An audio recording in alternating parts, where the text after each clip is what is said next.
আজি মই তোমালোকৰ আই মেকআপৰ থিয়ৰি দিম। আমাৰ আইবোৰৰ তলৰ বন যে আছে, বনটো কোৱা হয় ব্ৰ বন। তাৰপিছত আমি আমাৰ চকুৰ ওপৰত যে এটা লাইন হৈ থাকে সেইটো কোৱা হয় ক্ৰিজ লাইন। তাৰপিছত আমাৰ চকুৰ ওপৰৰ লেছখিনি কোৱা হয় আপাৰ লেছ লাইন। আমাৰ চকুৰ আগৰখিনি কোৱা হয় ইনাৰ কৰ্নাৰ। তাৰপিছত পিছৰখিনি কোৱা হয় ভি যে হৈ থাকে সেইটোক আউটাৰ কৰ্নাৰ বা আউটাৰ ভি বুলি কোৱা হয়। আৰু আগৰখিনি কোৱা হয় ইনাৰ কৰ্নাৰ বা ইনাৰ ভি। আৰু এইটো কোৱা হয় টিয়াৰ ডাক্ট। তাৰপিছত আমাৰ যিখিনি কাজল ইউজ কৰোঁ সেইটো কোৱা হয় ৱাটাৰ লাইন। তাৰপিছত তলৰ লেছখিনি কোৱা হয় লোৱাৰ লেছ লাইন। তাৰপিছত আমাৰ চকুৰ ওপৰৰ মাজৰখিনি যে আছে যিটোত আইবল থাকে সেইটো কোৱা হয় লিড।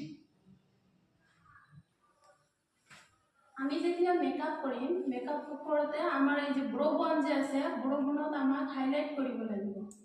তাৰপিছত কি কৰিম, আমি লাইট কালাৰ দি আমি ষ্টাৰ্ট কৰিম মেকআপ। লাইট কালাৰ দিব লাগিব। তাৰপিছত আমাৰ ক্ৰিজ লাইনত অলপ ডিপ দিব লাগিব আৰু আউটাৰ কৰ্নাৰত ভেৰি ডিপ কালাৰ ইউজ কৰিব লাগিব। আমাৰ লিডত দিব লাগিব শিমাৰ নহ'লে গ্লিটাৰ।